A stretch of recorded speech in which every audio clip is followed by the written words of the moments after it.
Hello, Shannon. You're on the air. Hi, Patty. How are you today? Doing awesome today. Now, Shannon, I invited you on to talk about social media, the impact on the election and the election in general. I did introduce another one of the social media advocates and users as Social Media Darling. Would you like to request the title? You can call me the same, or you can Social Media Darling, too, it is. I'm totally into it. Shannon, you are a known blogger here in town and certainly use social media for a variety of reasons. Let's start with what kind of impact you think it can have on the election compared to what it is having on the election campaign so far. My thoughts on that would be, so far, I do think it's impactful in general. I think candidates could run the risk of maybe saturating the feeds with, just general tweets. I would say that the kinds that would be the type to say, vote for me, and would be partisan, but they are going to be partisan tweets. But I think volume-wise, that's something that maybe they could look at.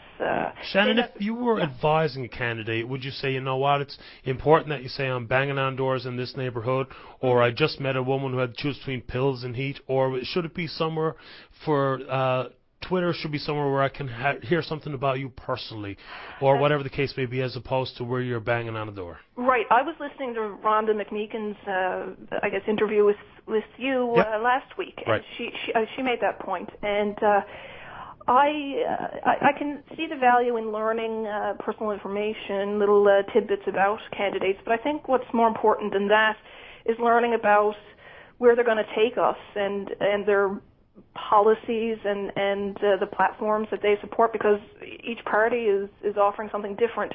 So I'd rather, when I'm on Twitter or Facebook or wherever, and when I'm blogging and thinking of subjects to blog about, I'm more interested in where they stand on issues than I am about Jerome Kennedy liking literature, or Kevin Aylward listening to Johnny Harris on his campaign bus, or Lorraine Michael liking tennis. I totally get it, and Shannon, that's kind of my point. Where I'm going with that is Twitter really an effective home for that? The 140 characters and the nature of the beast, and the scroll goes by so quick that, my God, sure, you don't even acknowledge what most people are saying there.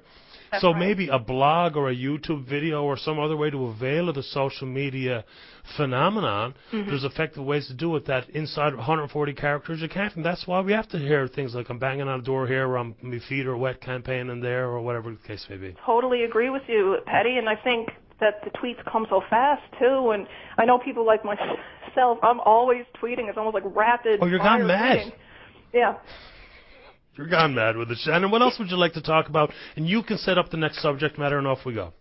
Okay, well, that's, I guess, what I wanted to talk about in regards to social media, and maybe get some, I think I was talking about balance where, and it's not even so much for me about partisanship, although I think people know I'm a liberal. Sure. Rhonda's a Tory, but, to get another perspective, I guess, on that issue was what sparked me about it, Mm-hmm.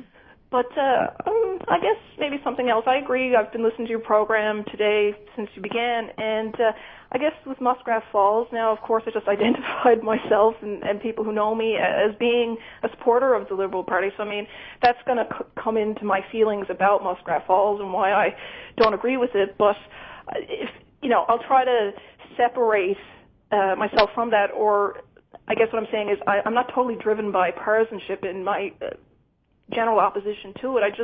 I think it's really concerning that we're going to be spending billions and billions of dollars on a project that, there are serious concerns about, and the environmental panel raised them, even though Navigant kind of, pretty well backed up the project. You got to look at who paid for that report too. So, there's just all these concerns, and I don't think it's something that we should go full steam ahead with when there's just all this doubt about it and all these questions. So Shannon, I completely agree. My issue inside that is it's very rational what you propose.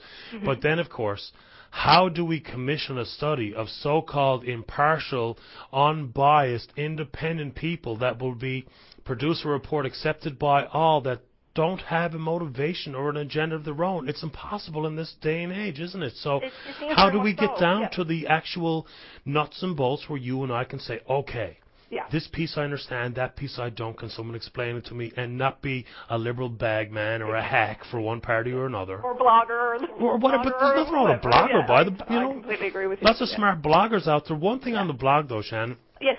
To have an effective blog that resonates with others, it's important to stick to, I assume, and you can agree or shoot me down whenever you see fit, it's important to stick to matters of policy and speak in fundamental lay speech and not be personally attacking folks and not be juvenile and that kind of stuff to get any real credence or credibility. Isn't that true? Oh, totally. Yeah. I try to avoid that, and I try not to make it personal, although sometimes, yes, it's going to get personal. Just the nature of politics. Sure. And it's unfortunate, but yeah, I totally agree that like blatant kind of name calling and silliness like that really should have no place. Ideally, it would be that way where it wouldn't have any place in this. Unfortunately, it does. But I agree with you that when it gets really personal and silly like that, it takes away from the policies and what we really should be focused on. Oh, there's no doubt about it, because a lot of smart people that are well educated and informed on important matters, once they turn their writing to that style, then people just think, whatever, I'm not going back there for a look, because I can find out important information in other places. So that's important. Shannon, before we run out of time, why don't you sum up with anything you'd like to say on the social media impact to the elections in general before I go to the break? I'm really happy that it seems all parties have embraced this. Twitter, Facebook, YouTube certainly making those videos, candidates making those videos, I think is awesome.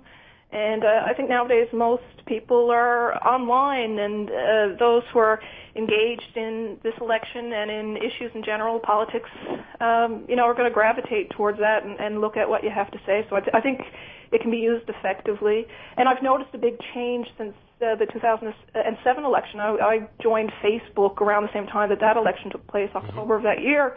And just the revolutionary evolution of social media in the last 4 years is incredible, and I think we all should embrace it, politicians and citizens alike. Yeah, it's phenomenal, the explosion and the amount of people engaged with it. But you know what, on that front, I'm not so sure Twitter is as effective as it could be anymore, because you flick on your timeline, and by the time the message goes through of importance on policy, sure, it's gone. You can't even keep up with it. You turn your head to come back, you got 27 new tweets. My gosh, you're hard pressed to scroll down and catch them all. You know what I mean? And also, Patty, to, sift through all the tweets and find the ones of substance. There's a lot of fluff and foolishness. That's for sure. And I mean, there's, we can have entertaining times on these things too. But I think the key thing, and I think you would agree too, is, we really, certainly now, during an election, have to focus on the issues and the platforms of the parties and our individual, our candidates in our individual districts. Shannon, I really appreciate your phone call today. The folks, if they are interested in your blog, it's thefightingnoof.wordpress.com. That's me. That's it. Yes. Thank you for the call today. I enjoyed it. Thank you, Patty. Thanks for inviting me. All the best. Okay. You too. Bye-bye.